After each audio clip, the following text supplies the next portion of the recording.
Deixa eu compartilhar aqui uma tela e a gente vai dar início ao nosso tópico de hoje. O nosso objetivo é falar sobre como ensinar as cartas do Novo Testamento ou qualquer outro material. Como eu mencionei no início, a ideia aqui é simplesmente trazer algo como uma sugestão, tendo em vista que nós temos outras possibilidades além dessa que vai ser apresentada aqui.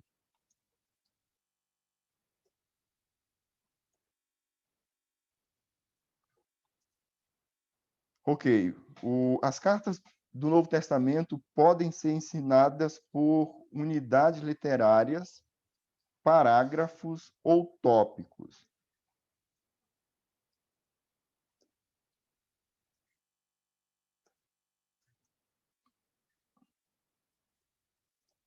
Isso aqui depende muito do tempo, depende muito do planejamento, depende muito do público também. O ideal é que, antes de começar uma série, o pregador já tenha uma noção de quantas unidades literárias ele vai abordar dentro daquela carta, que ele já tenha uma noção de como vai ser o planejamento de mensagens, ou seja, se ele vai trabalhar por unidade literária, se ele vai trabalhar somente alguns tópicos ou se ele vai trabalhar somente alguns parágrafos, isso vai ser primordial para o desenvolvimento e para que ele alcance o seu objetivo final ao longo de uma determinada série. Lucas, você pediu a palavra?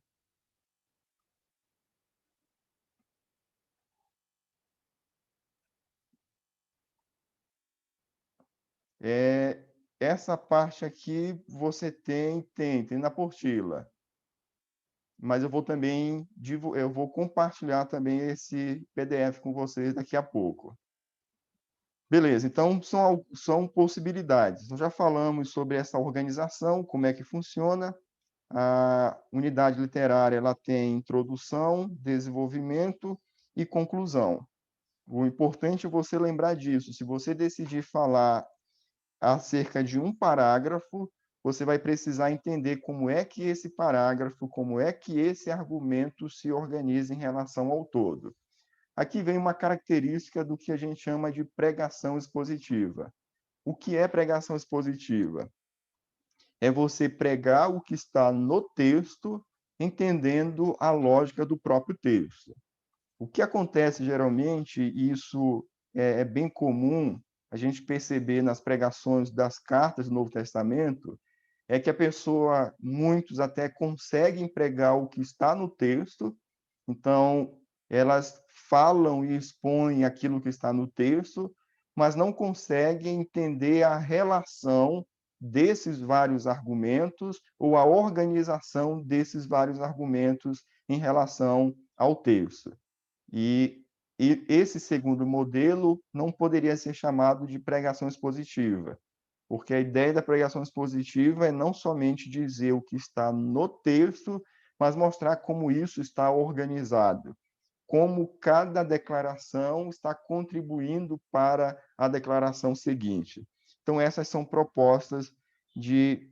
Isso serve tanto para o ensino no púlpito, na pregação, quanto também para o estudo bíblico.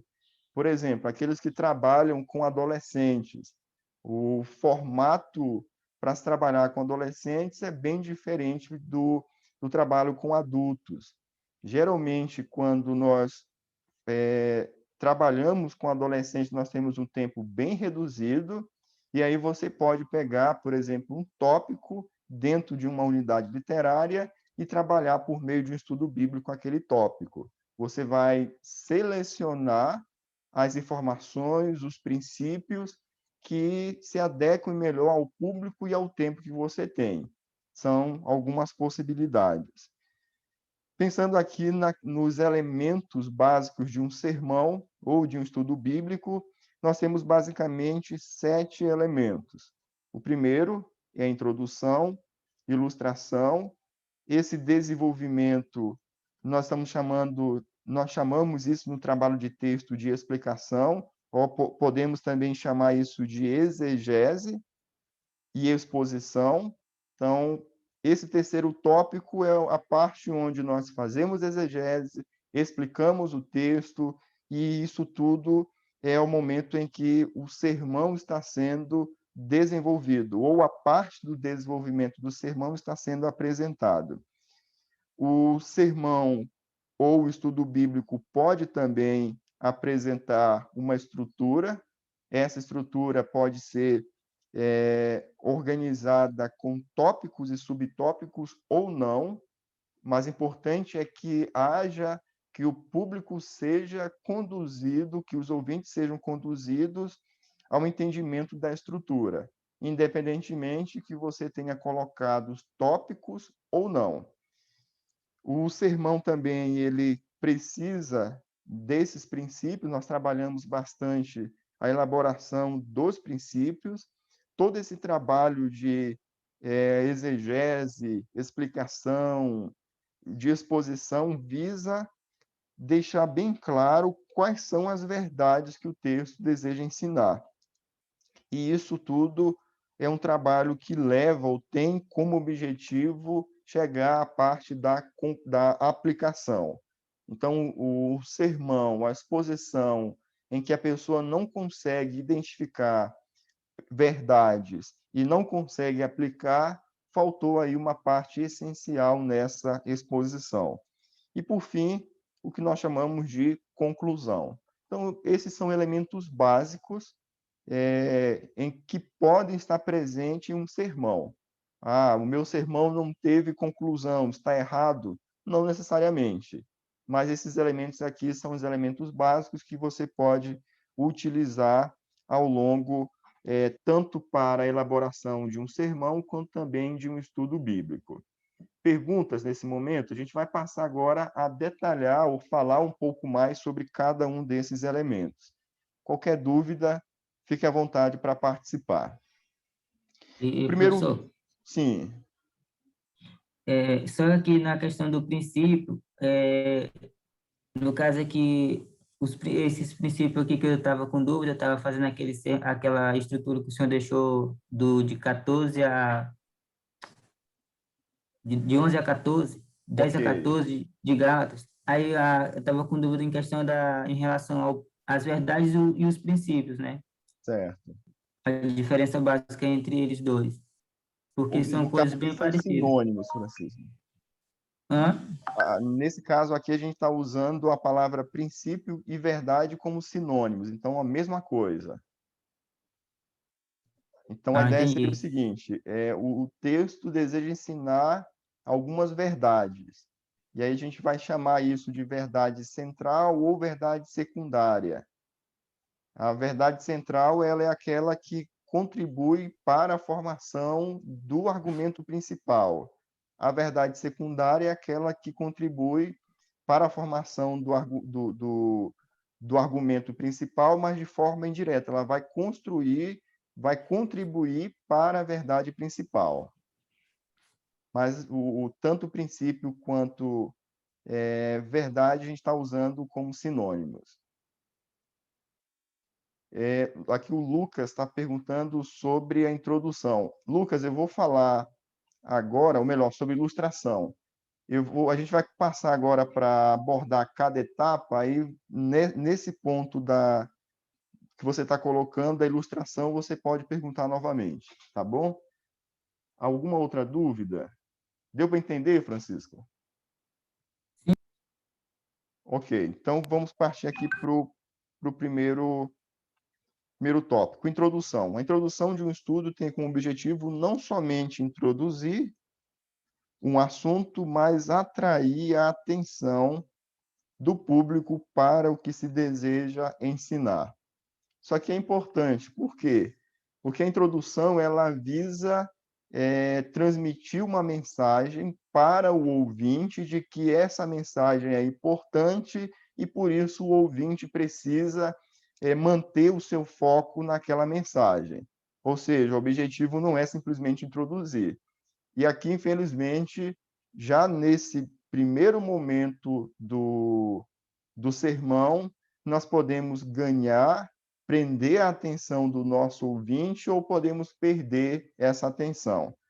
Tem pregadores que, quando começam o sermão, eles começam a falar de tanta coisa, conversar sobre tantos assuntos com a igreja, que no modelo de culto que nós temos hoje, onde você ou onde os ouvintes estão assistindo de casa, há uma grande possibilidade de que nesse momento da introdução, o membro da igreja vai pegar uma água, vai fazer um café, vai preparar o jantar, porque ele não se sentiu atraído por aquela introdução. Ou simplesmente ele vai, naquele momento, mudar de canal para ver o culto de uma outra igreja, como é que está, se está interessante ou não, e depois ele vai voltar para o culto da igreja dele para ouvir realmente o sermão. Ou seja, a introdução tem um objetivo específico, não somente introduzir o assunto, mas principalmente atrair a atenção do ouvinte para a relevância daquele assunto. E aí, na introdução, você pode fazer isso com uma pergunta, você pode fazer isso trazendo algo que aconteceu naquela semana na vida diária da igreja, você pode contextualizar isso de várias formas. O que vai fazer a diferença aqui é o conhecimento que você tem acerca do seu público. Isso vai fazer toda a diferença. É bem complicado esse ponto quando você vai falar para um público que você não conhece. Por quê? Porque você fica se perguntando de que forma você poderá ser relevante, de que forma você poderá se contextualizar. E aí, às vezes, por falta desse conhecimento, isso gera uma certa dificuldade na forma de como começar, como introduzir aquele sermão. Perguntas na parte da introdução? É importante ainda que na Professor, introdução que os ouvintes saibam exatamente qual é o propósito do estudo ou do sermão. Deve se resumir em uma frase não muito longa, o objetivo do texto. Isso dará condições para que os ouvintes acompanhem o desenvolvimento do texto e possam seguir o raciocínio do professor, do pregador, daquele que está expondo. Então, ainda na introdução, é importante que você, então, que o ouvinte entenda por que eu vou precisar ficar sentado aqui ouvindo esse sermão durante esse determinado tempo. Ou seja, quando você apresenta o propósito de forma clara, objetiva, sem você passar 5, 10 minutos explicando aquele propósito, o ouvinte vai entender e ele vai ter a possibilidade de, ao longo do desenvolvimento, acompanhar ou tentar entender como é que esse propósito que foi apresentado já no início está sendo desenvolvido ao longo do texto. Essa é uma possibilidade, ainda na introdução, de você formular essa frase, levando o ouvinte a entender exatamente qual é o propósito do texto. Perguntas? Agora, aqui, Lucas, a sua pergunta, na parte da ilustração, né? As ilustrações podem ser usadas em vários momentos do estudo. Então, para explicar conceitos, essa é uma forma que podemos utilizar dentro da própria exposição. Então, um assunto difícil de ser entendido, a pessoa pode pegar uma ilustração e fazer e aplicar dentro do texto. Isso, essa metodologia de usar a ilustração para explicar, ela é muito utilizada pelo próprio Senhor Jesus Cristo também. O momento em que Jesus usava algumas parábolas eram bem momentos com o objetivo de explicar um determinado assunto. Nós vamos ver isso no Evangelho de Marcos. Os discípulos dos fariseus estavam vendo os discípulos de João jejuar, e os próprios fariseus também jejuavam, e aí eles questionam a Jesus, dizendo: Senhor, por que os teus discípulos não jejuam? E aí Jesus, para explicar isso, traz uma parábola do noivo, depois traz uma parábola lá do vinho novo, odre velhos, do pano de remendo que está sendo colocado no pano um remendo novo colocado em um pano velho, ou seja, ele vai trazendo ilustrações do contexto da vida diária para explicar um determinado conceito ou para responder a alguém. Essa é uma possibilidade de usar a ilustração ainda na parte de exposição do texto bíblico. Isso principalmente quando você estiver diante de conceitos que são difíceis de serem entendidos. Quando ainda estiver fazendo a exegese, explicação ou até mesmo na conclusão. Então, a ilustração serve para qualquer momento. Introdução, desenvolvimento ou conclusão. O importante é que essa ilustração ela cumpra o objetivo e ela não fuja do objetivo. A ilustração que a pessoa precisa ficar raciocinando muito tempo para entender não é muito adequada, porque o objetivo dela é facilitar o entendimento e não criar um enigma, algo difícil para que a pessoa venha, depois de um determinado tempo, entender a mensagem central daquilo que está sendo exposto. Perguntas? Professor, no caso, deixa eu ver se eu entendi rapidinho, porque eu já fiz ilustrações em alguns sermões. Um exemplo, Jesus, como é que é? O sermão é sobre misericórdia. Aí eu vou usar uma ilustração da própria Bíblia, um exemplo. Eu vou usar aquela ilustração da mulher adúltera que vai ser apedrejada naquele momento, né? E eu posso usar isso como ilustração para aquele determinado. Jesus teve misericórdia, né? Daquela mulher adúltera. Isso é uma ilustração. Eu posso usar aquela passagem como ilustração da questão misericórdia está sendo explicada naquele momento. Posso fazer isso, né? Pode fazer. Então, essa é uma possibilidade. Ilustrar com base em um texto bíblico. Então, você pode utilizar tanto uma ilustração imaginária, real, ou até mesmo uma ilustração do texto bíblico. A Vláudia está perguntando aqui, professor, no momento da introdução, o tema da pregação poderia ser utilizado como objetivo? Não ficou muito claro a pergunta. Você poderia explicar um pouquinho, Vláudia, qual é o ponto que você está colocando aqui? Se o tema poderia ser colocado como objetivo, tenta explicar um pouquinho.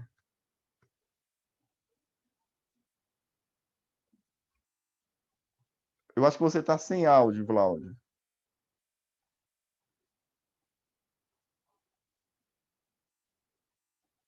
A professora está aqui com a gente, ela vai falar por aqui. Olha, Ok, pode falar. No momento de formar um sermão, aí na introdução, a gente vai criar os princípios e o tema. Ok. A minha dúvida ficou, na introdução, como a gente tem que chamar a atenção, prender a atenção do ouvinte. O tema, ele poderia ser utilizado... Ok, entendi. Sim, perfeitamente. Como Tema ponto de chamar a atenção? pode. Aí, nesse momento, o tema ele vai ser importante, pensando nisso que você está colocando, na formulação do tema. Você não vai precisar necessariamente colocar um tema com as palavras do texto, como a gente estava fazendo aquele trabalho, né? Você pode formular um tema que tenha como objetivo atrair a atenção do ouvinte. Então, mas ele cabe perfeitamente dentro dessa proposta anunciar o tema, independentemente se ele vai ser esse tema um tema diferente, com uma pergunta ou uma afirmação, ou se você vai utilizar as palavras do próprio texto, mas encaixa perfeitamente nesse momento, sim. Alguma outra dúvida? Luiz, você levantou a mão? Pastor Aldo Wendel. Wendel, pode perguntar ainda. Pastor, geralmente em um trabalho científico, quando a gente vai expor todo o trabalho, a gente declara em certo momento qual é o objetivo do trabalho, da pesquisa ou coisa parecida. Isso. Nesse caso, uma pregação expositiva, é correto fazer isso ou não? Isso, é correto e o ideal é que se faça na introdução. Da mesma forma do trabalho que você está falando. Antes do leitor ler o trabalho, ele precisa saber qual é o seu objetivo de forma clara. Então, isso funciona também no sermão, já na introdução. Aí você pode formular uma frase curta que, através daquela frase, o ouvinte entenda qual é o objetivo do seu estudo, do seu sermão. Isso vai facilitar quando ele for ouvir o desenvolvimento, a exegese, a exposição, porque ele vai acompanhar como é que essa verdade está inserida dentro do texto bíblico. Ok? Ok, ok. Perguntas?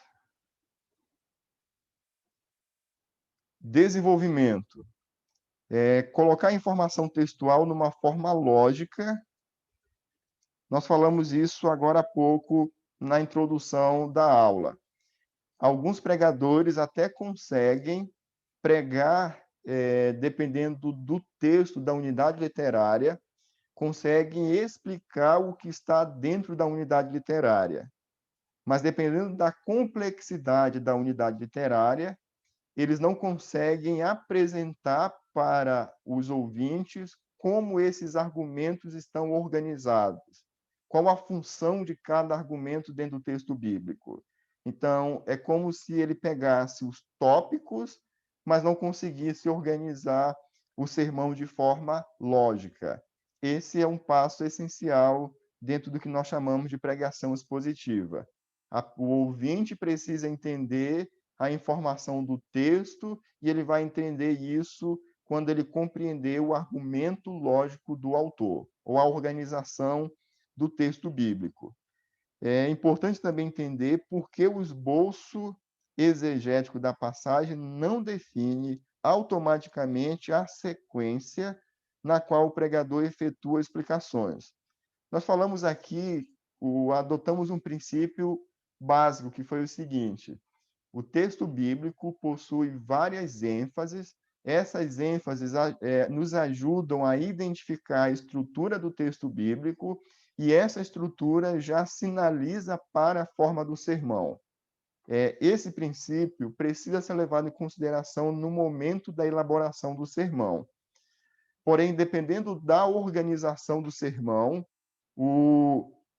você pode mudar a estrutura, a organização da sua estrutura do sermão. Ou seja, vamos pensar que a gente tem argumento 1, 2, 3 e 4. Você pode, dentro dessa organização do sermão, você pode juntar, por exemplo, dependendo da estrutura, a estrutura 1 e estrutura 4, e colocar isso dentro de um único tópico. Estrutura 2, estrutura 3, colocar isso dentro de um único tópico. Isso vai depender muito de quê? Da estrutura que você está expondo. Mas são possibilidades. Uma é a estrutura exegética que você identificou. Agora você vai precisar apresentar essa estrutura de uma forma que seja simples de ser entendida pelo ouvinte e, mesmo assim, você vai precisar explicar para o ouvinte como é que o texto está organizado. Então, vamos pensar nessa possibilidade de 4 argumentos. Você tem aqui, vamos pensar nessa estrutura aqui de 4 argumentos. Você tem o argumento 1, você tem o argumento 2, e aí só que a organização do texto o argumento 1 reforça o 4, e o 2 reforça o 3. E aí, então, você criou um sermão somente com 2 tópicos. E aí você juntou nesse tópico o primeiro com o último, com o quarto, e aí nesse tópico você pegou o segundo com o terceiro. A estrutura do seu sermão vai seguir essa ordem aqui. Então, tópico 1 vai ser argumento 1 e argumento 4. Tópico 2 vai ser o argumento 2 e o argumento 3. Na na hora que você estiver fazendo essa explicação do texto, essa estrutura inicial aqui, ela precisa ser esclarecida para o ouvinte, ou seja, o ouvinte precisa entender essa organização do texto e, naturalmente, ele vai entender o porquê que você elaborou o sermão dessa forma. O que a gente está tratando aqui é mais de que a simples questão de pregar. É uma questão de você preparar o seu público, você preparar os seus ouvintes para também, de forma muito sutil, compreender essa questão da análise do texto. Isso é algo que acontece naturalmente. Quando o pastor ele adota uma forma de pregação e ele pastoreia uma igreja por um determinado tempo, o público vai percebendo o movimento que ele vai fazendo com o texto. E, naturalmente, o público vai sendo ensinado também dessa forma a como lidar com o texto bíblico. Então, a gente está falando aqui focando tanto na pregação em si, quanto também numa questão pedagógica voltada para a formação dos ouvintes, e isso a longo prazo. Perguntas? No desenvolvimento, um dos objetivos é criar as bases para os princípios e aplicações. Aqui vem um fato importante dentro do conceito que nós desenvolvemos de elaborar vários princípios. Então, a exposição do texto bíblico, dependendo do tempo que você vai ter para fazer essa exposição, você vai precisar focar na parte de exegese e explicação, já com base nos princípios que você selecionou para pregar. Então, vamos pensar que você identificou 10 princípios naquela fase final de trabalho de texto. E aí, dentre esses 10 princípios, você escolheu para aplicar naquele determinado momento somente 4 princípios, somente 2, 3. Esses 4 princípios que você selecionou, nesse momento da explicação, do desenvolvimento do texto, você precisa explicar de tal forma que no momento que você anunciar o princípio, anunciar a verdade, isso vai fazer todo sentido para o ouvinte. Ou seja, o momento da exegese, da explicação, precisa construir essa base para o ouvinte entender quais são as verdades e de que forma você vai aplicar essas verdades. Então, você precisa dar atenção para os aspectos no texto que precisam de uma explicação mais detalhada, com base naqueles princípios que você selecionou. Ok?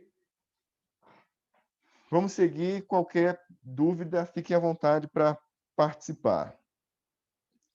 O próximo elemento do sermão ou do estudo bíblico é a estrutura. Faz necessário ter em mente que as estruturas são formadas por argumentos principais. Nós já reforçamos bastante isso. Cada estrutura possui um argumento principal e podem possuir várias verdades secundárias, que reunidas formam o que nós chamamos de ICT, ideia central do texto. Sendo assim, o pregador precisa, por meio de sua estrutura, seguir a lógica do texto, para que, de forma natural, ele consiga levar seus ouvintes ao entendimento da verdade central do sermão. Então, o ponto reforçado aqui, na questão das estruturas, nós já falamos um pouco sobre isso. O ponto principal é todo texto possui uma organização, uma estrutura. E essa estrutura vai apontar para a organização do sermão. Isso aqui vai fazer talvez mais sentido para vocês quando vocês estiverem trabalhando outros gêneros literários. Por exemplo, quando vocês estiverem trabalhando a elaboração de um sermão em um texto narrativo, ou a elaboração de um sermão em uma poesia, vocês vão perceber que a forma a estrutura do tipo textual, ela vai interferir na forma do sermão. E, infelizmente, esse princípio às vezes nós não levamos em consideração. Aí qual é o resultado disso para a igreja?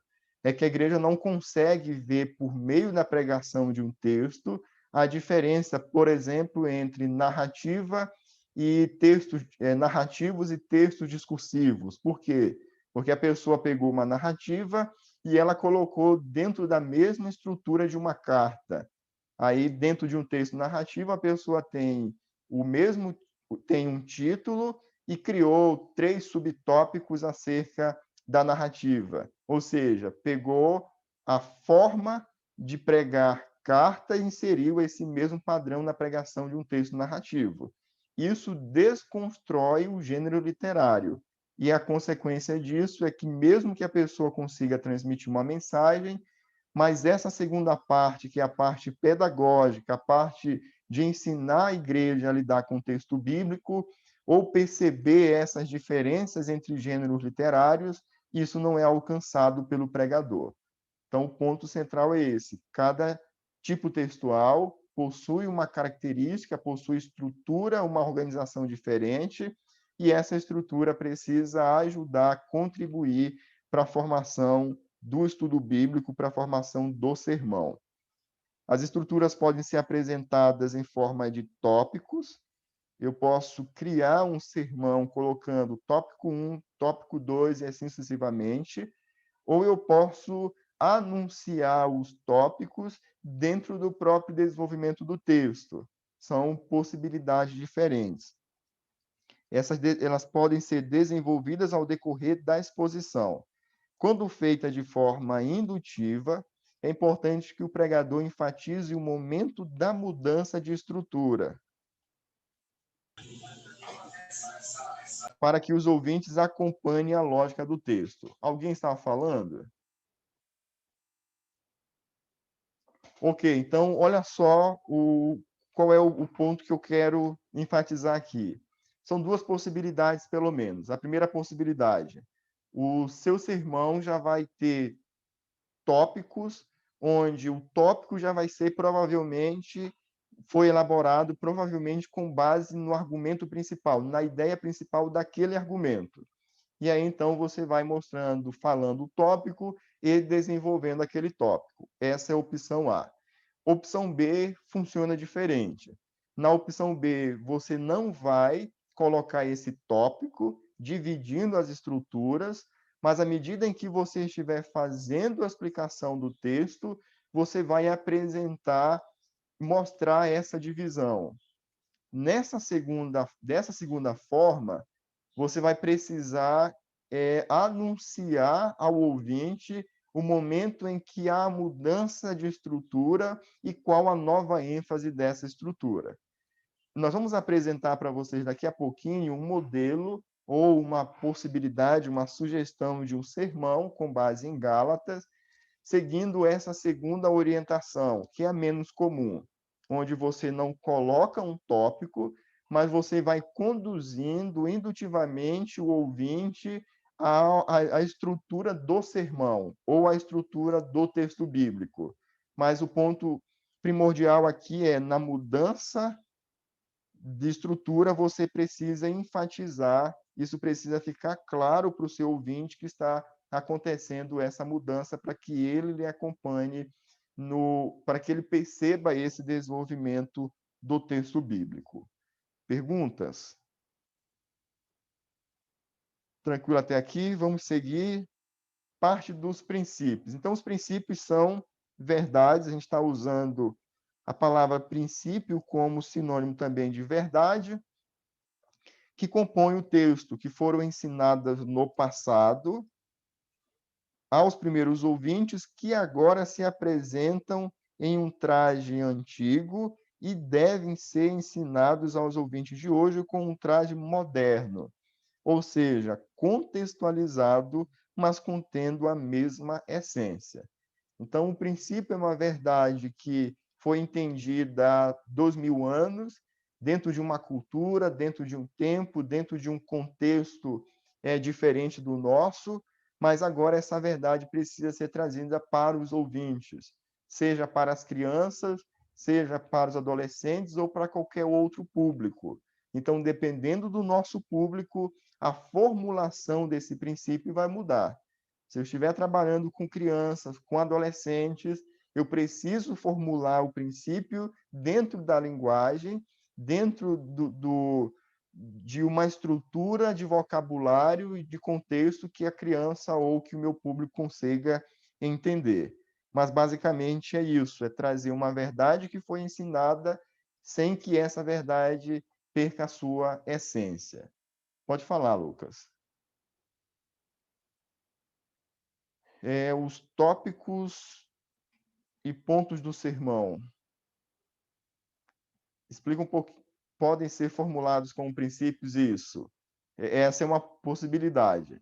Então, você elaborou o princípio e aí você pode fazer isso com nomenclaturas diferentes.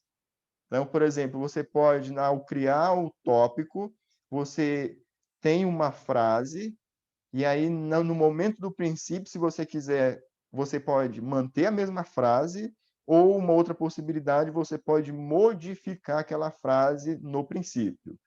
Mas qual é o ponto essencial? É que tanto o tópico quanto essa segunda frase que você vai elaborar contenham a essência da verdade. São possibilidades. Alguém mais? Alguma outra dúvida? Se o pregador, depois de ter feito todos os passos da exegese, porém ainda não entendeu quais as verdades principais, quais as mudanças que Deus queria alcançar na vida dos primeiros ouvintes, então o pregador não está qualificado para aplicar o texto para a igreja hoje. Dependendo do texto bíblico, isso vai ser menos trabalhoso ou mais trabalhoso. Em alguns momentos, o texto bíblico já traz um princípio bem claro para o intérprete, em outros momentos, não. Então, isso vai depender muito da natureza, da complexidade do texto e também do assunto, porque, às vezes, alguns assuntos, como, por exemplo, textos do Antigo Testamento que falam sobre alguns assuntos, a gente precisa entender qual é a verdade que está inserida naquele texto para que, então, essa verdade ela seja aplicada. Mas o ponto principal aqui é que se eu ainda não consigo visualizar essa verdade, ou não consigo entender quais são os pontos de mudança, o foco da mudança, eu não estou ainda preparado para anunciar ou para pregar aquele determinado texto bíblico. Perguntas?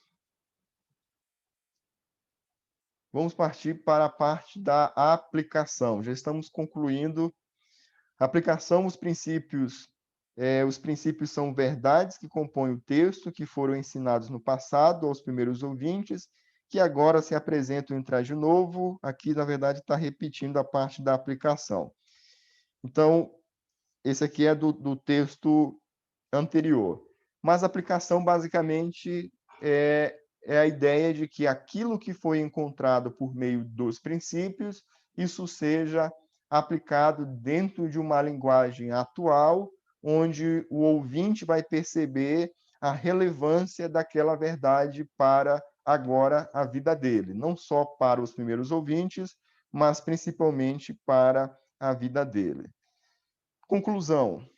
A conclusão pode ser um resumo da ideia central que foi desenvolvida ao decorrer do sermão. É possível também se utilizar de ilustrações, citações, perguntas, músicas, vídeos, dentre outras possibilidades. Pode ser feito de acordo com o estilo de cada pregador, dependendo também do seu público. A questão do público sempre vai ser algo importante. Precisaremos sempre levar em consideração. Independentemente do tipo de conclusão, é importante que se conclua abordando o pensamento central do ensino. Então, a conclusão ela precisa terminar, essa parte do sermão precisa concluir com o que é essencial, aquilo que foi essencial. Algo importante é que matéria nova não deve ser introduzida na conclusão. na exposição do texto, você não abordou um determinado assunto, não ficou muito claro um determinado aspecto do texto, ou por ser algo complexo, você preferiu, naquele momento, não tratar aquele assunto. Você não pode trazer essa informação no momento da conclusão. Ou seja, qualquer assunto novo que não tenha sido desenvolvido, explicado, exposto, não seria ideal que aparecesse na conclusão. O sermão propriamente dito coloca os canhões na posição certa, agora vem o momento de detonar o tiro em direção à mente e emoções do ouvinte. Essa aqui é uma citação, um livro muito bom para você, antigo, olha só a data dele, 83, mas um livro muito prático, muito simples, que trabalha todos esses elementos que nós acabamos de ver. É um livro chamado Pregação Bíblica, do autor Haddon Robinson. Então, ele traz essa abordagem, onde ele vai trazendo o que é ideia central, o que é um princípio, o que é estrutura, a importância da ilustração, a importância da conclusão. Você vai tendo esses vários elementos nesse livro. Então, fica aí como uma sugestão para que vocês possam depois aprimorar ou fazer a leitura desse material. Acabei de perceber que não estava fazendo conclusão em minhas pregações. Ok. Lembrando que isso depende muito do momento, depende muito do contexto, há a possibilidade do sermão não ter uma conclusão e de você concluir no último tópico do sermão. É uma possibilidade. O que não pode acontecer, ou o que não é ideal, é que dentro do desenvolvimento dos elementos de introdução, desenvolvimento, fique aquele sentimento de que o sermão não foi concluído. Esse sentimento a gente precisa evitar. Então, você pode preparar o ouvinte, sinalizando a conclusão e fazendo isso no último tópico, ou você pode fazer um momento à parte, reunindo ou a ideia central, ou recapitulando o tema, fazendo isso já nessa parte de conclusão. Perguntas? São esses os elementos básicos de um sermão. Então, isso também são esses os mesmos elementos também para um estudo bíblico. Isso vai depender muito do objetivo do pregador, do estilo do pregador, da forma como ele mantém a dinâmica de ensino. Alguma dúvida?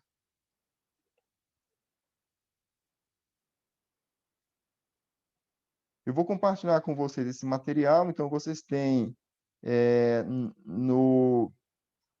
na apostila referente às cartas, ao texto discursivo, vocês têm no final todos esses elementos desenvolvidos, e aqui está um resumo daquilo que você tem nessa apostila.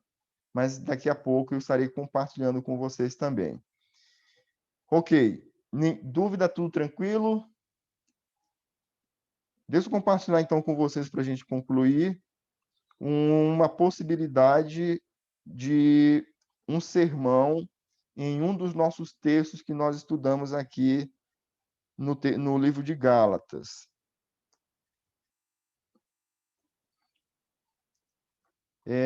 Lembrando que esse sermão que vai ser apresentado aqui, a ideia não é trazer para vocês um padrão, é simplesmente trazer uma possibilidade. E também não é trazer a ideia de um padrão perfeito, ou seja, você terá a liberdade de poder, em casa, fazer a sua análise e também o seu julgamento acerca do sermão. Esse foi um sermão que eu fiz quando defendi a minha monografia no seminário, então já faz um tempinho, já faz um tempo. A minha monografia no seminário, o tema foi a importância do gênero literário para a pregação expositiva, com o foco nas cartas do Novo Testamento. Então, eu trabalhei o modelo dessa abordagem com base no livro de Gálatas. Esse material que vocês têm dos evangelhos e Gálatas ou melhor, do texto discursivo e narrativo, faz parte dessa monografia. Então, esse mesmo texto, esse mesmo sermão, foi o sermão que foi apresentado na conclusão. Por que eu estou falando isso? Porque as ilustrações, as aplicações, todas foram naquele período, dentro daquele contexto. Então, essas ilustrações já não fariam sentido hoje. Por quê? Porque o tempo já passou, nós estamos vivendo em um outro ambiente, uma outra situação, o que precisaria aí, com certeza, de muitas mudanças no sermão. Mas qual é a proposta de trazer, então, esse sermão para que vocês possam visualizar esses elementos? Onde é que está a introdução? De que forma foi estruturado o sermão? Onde é que está a parte de aplicação? E vocês possam tentar visualizar aquilo que foi colocado agora há pouco. Qual é uma forma de organizar o texto bíblico? Nós já trabalhamos essa estrutura aqui, mas só para que vocês possam visualizar a organização do texto bíblico dentro, fazendo isso aqui com alguns gráficos que já nos ajudam a perceber essa dinâmica, essa visualização. Então, o ponto central do texto aponta para esse evangelho que é contrário à natureza humana. E aí nós vamos ter pelo menos 3 argumentos, ou melhor, teremos o primeiro argumento, o segundo argumento e o terceiro. Nós já trabalhamos a estrutura, a gente não vai gastar muito tempo aqui. O primeiro fala sobre antes da sua conversão, o segundo durante a conversão e o terceiro depois da sua conversão. Lembrando que o ponto central é desenvolvido logo no início, quando ele vai falar que esse evangelho não é segundo os homens, mas que ele veio por meio de revelação de Jesus Cristo. E aí você tem esse gráfico e depois você pode tentar acompanhar para entender melhor o desenvolvimento. Uma outra forma de organizar o texto para que visivelmente ele fique mais simples de ser entendido, seria dessa outra forma, onde no primeiro bloco nós colocamos a declaração tese, e a partir dessa declaração tese nós temos os 3 argumentos do texto. Seria também uma possibilidade de organização do texto bíblico. Vamos então para o sermão. Na parte de introdução, eu trago aqui uma informação do IBGE. Isso vai depender muito do público, mas você pode usar informações, notícias da mídia, do momento, e que sejam notícias atuais, falando sobre a questão dos evangelhos. Depois de apresentar essa informação, eu trago aqui a informação acerca de Gálatas. Apresentei o cenário, que foi uma pesquisa falando sobre o aumento do número de evangélicos no Brasil, e aí trago, então, essa situação contextualizando com o ambiente em que o texto de Gálatas foi escrito. E aí, então, já introduzindo o nosso texto. Como essa pregação foi feita com base no texto de Gálatas, capítulo 1, do verso 11 ao 24, nós temos ainda, antes desse texto, pelo menos 2 unidades literárias. Como eu vou falar sobre esse texto, eu preciso situar o meu ouvinte dentro da organização de Gálatas. Então, eu vou falar ou citar a unidade anterior para que ele consiga compreender o meu texto dentro da unidade anterior. Isso vai contribuir para o desenvolvimento lógico do próprio sermão. A ideia dessas 2 unidades iniciais da carta é que o evangelho é único e que não pode existir mais de um evangelho. Que se esse evangelho é o evangelho da graça e está acima de qualquer instituição, seja ela religiosa ou social. Aqui eu apresento basicamente o propósito, o argumento principal das 2 unidades. E aí eu tento desenvolver esse argumento e depois, então, eu passo para o ponto principal do texto que vai ser pregado. O argumento principal do texto é apresentado nos versículos iniciais, que começa por uma declaração seguida por uma justificativa, que está desenvolvida ao decorrer de toda a unidade. E aí, então, após apresentar o argumento principal, após apresentar o objetivo principal, que foi apresentado aqui nessa estrutura, nós vamos, então, apresentar a organização do sermão. A partir desse momento, eu desenvolvo essa estrutura, que eu já disse onde é que está a declaração principal dentro dessa estrutura, e aí, então, eu vou desenvolvendo. O assunto principal, como já mencionado, é a origem do evangelho. O autor começa declarando de forma direta que o evangelho anunciado por ele não é de origem humana, mas emana do próprio Cristo. Essas expressões aqui vão conduzindo o ouvinte ao desenvolvimento lógico do texto.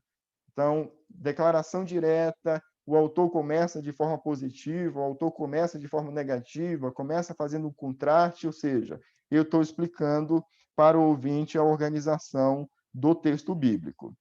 Versículo de número 11, faça então a exposição do versículo de número 11, do versículo de número 12, e aí essa seria a exposição desse primeiro argumento ou do argumento tese. Nesse outro parágrafo, após esse desenvolvimento da primeira estrutura, eu vou passar para a segunda estrutura. Observe aqui nesse parágrafo. Ele fará isso relatando 3 momentos da vida. Primeiro, versos de 3 a 14, antes da sua conversão. Segundo, 15 ao 16, durante ou na sua conversão. E o terceiro momento, depois da sua conversão. Então, já é apresentado aqui, antes de passar para a estrutura seguinte, qual é a organização do restante do texto. Isso vai ajudar, porque a partir do momento em que eu começar a explicar o texto, o ouvinte já vai fazer naturalmente fazer essa relação. E aí eu passo a explicar cada uma dessas estruturas.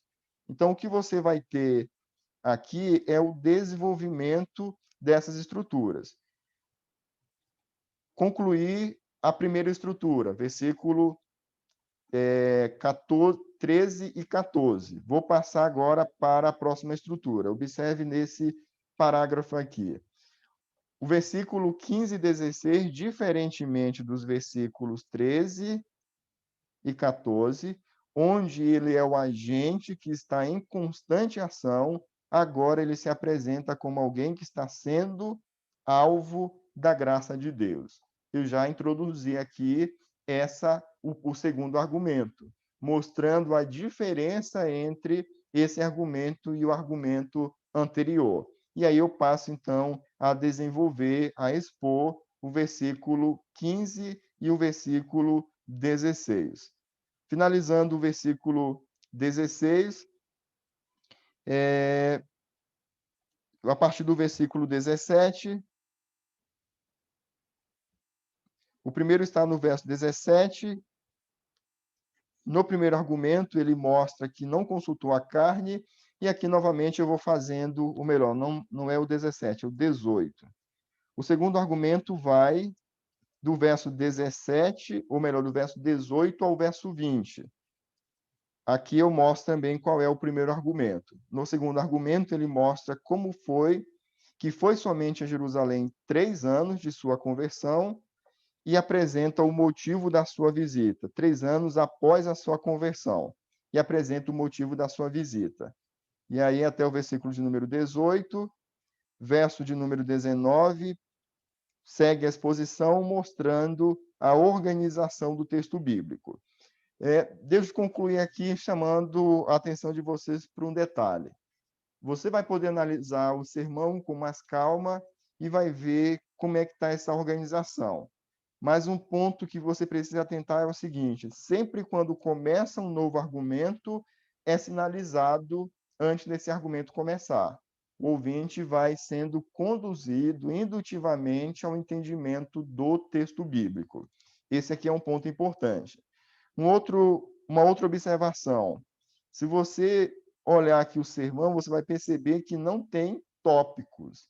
Então, aqui o texto foi corrido, não coloquei o tópico e não segui aquele primeiro padrão que nós falamos no início, quando falamos sobre estrutura.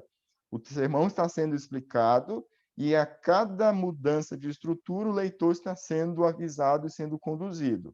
Essa é uma possibilidade. Como eu não coloquei tópicos, uma possibilidade seria deixar a parte de princípios e aplicação para o final do texto.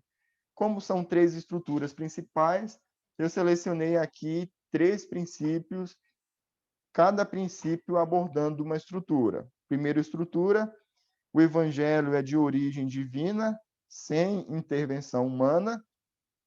E aí, para começar a desenvolver esse princípio, eu trago uma ilustração na revista Época, de 25 de maio de 2012. Então, como eu mencionei no início, esse sermão foi feito nessa época, quando eu concluí o seminário e apresentei a monografia. Então, naquela época, revista Época ainda era alguma coisa, alguns ainda estavam informados acerca desses eventos. Trouxe um artigo com o seguinte tema: metade do Brasil será evangélica. O questionamento. Com base em uma estimativa da CEPAL, de que metade dos brasileiros será evangélica em 2020. E aí eu continuo desenvolvendo o artigo com o objetivo dessa ilustração, com o objetivo de aplicar a verdade do texto. Qual é a verdade, qual é o princípio que está sendo aplicado? O evangelho é de origem divina e sem intervenção. Então, eu peguei uma ilustração com o objetivo de chegar na aplicação. Isso não é evangelho. O que a mídia brasileira e até a mídia internacional chama de crescimento evangélico no Brasil não passa de um movimento fruto da mente humana que tem recrutado pessoas de todos os tipos e práticas pecaminosas para dentro de igreja. E aí a gente vai aplicando, tentando alcançar o nosso público. Essa é uma possibilidade. Segundo princípio, com base na segunda estrutura, o homem, por seus esforços, é completamente incapaz de conhecer o evangelho. E aí, novamente, a gente usa o mesmo padrão, colocando uma ilustração, falando de uma viagem missionária que eu participei, trazendo um determinado evento que aconteceu naquela viagem missionária para chegar à aplicação. A resposta de Gálatas, que Gálatas nos dá, é que porque o homem, ou melhor, o homem por seus próprios esforços é completamente incapaz de conhecer a Cristo. Ou melhor, aqui é uma pergunta que foi levantada e que está sendo respondida. Mas por que será mesmo? Mas por que será que mesmo ajudando tanto essas pessoas não se convertem? E aí Gálatas vai nos responder: porque o homem por seus próprios esforços é completamente incapaz de conhecer a Cristo. A ilustração foi agora tirada de uma experiência, de um momento que foi vivenciado, e aí essa ilustração está sendo servindo de base para a aplicação do texto bíblico.